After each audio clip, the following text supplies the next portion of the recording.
Good evening. Today, I want to talk to you about your newly diagnosed condition of sickle cell disease. My name is Doug Anderson.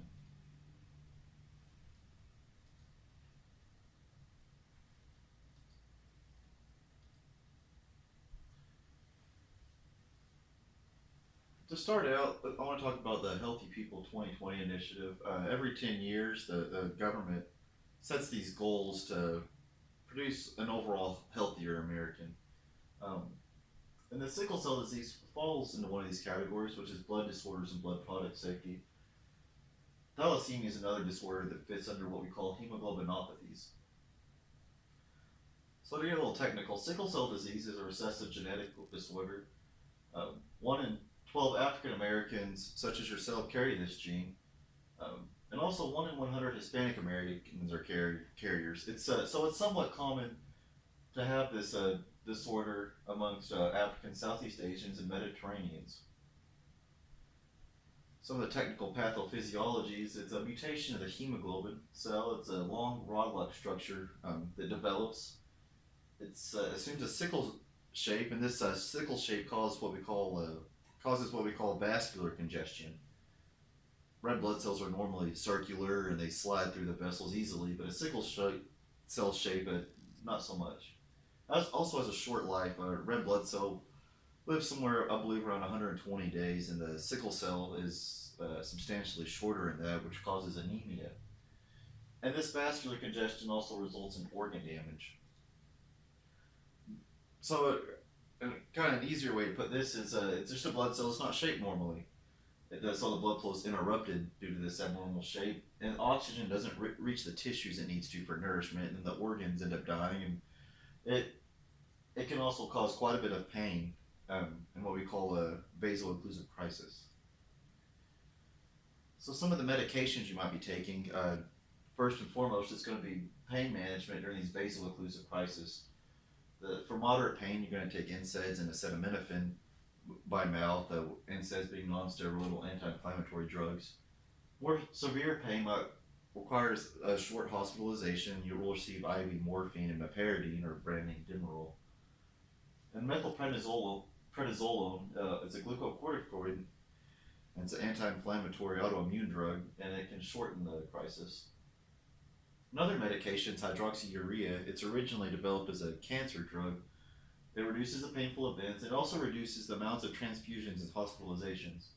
It reduces mortality. And the mechanism of action, it increases fetal hemoglobin, decreases polymerization of hemoglobin.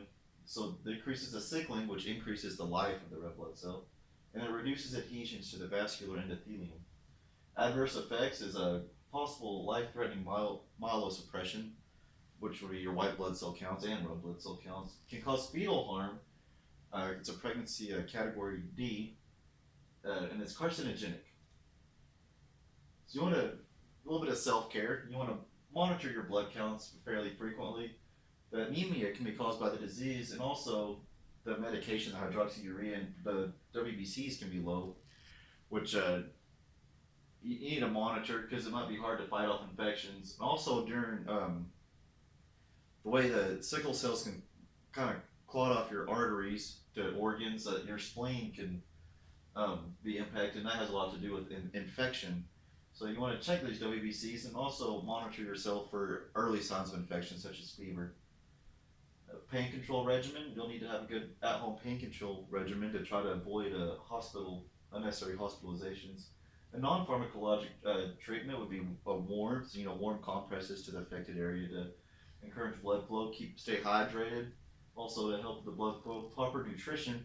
A lot of the things we eat can impact our blood counts and clotting factors and such, so we need to stay properly nourished and need plenty of rest and avoid alcohol and drugs.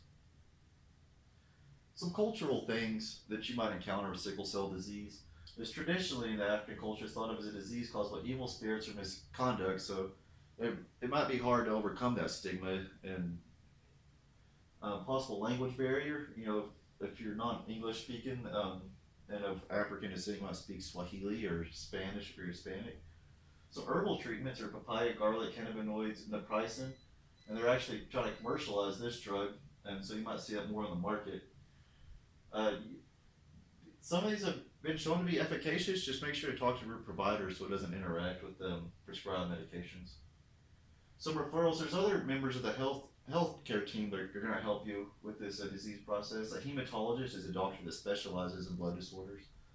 Pain management specialists will be very important. To get you on a regimen, you'll have to account for things such as tolerance and dependence over time.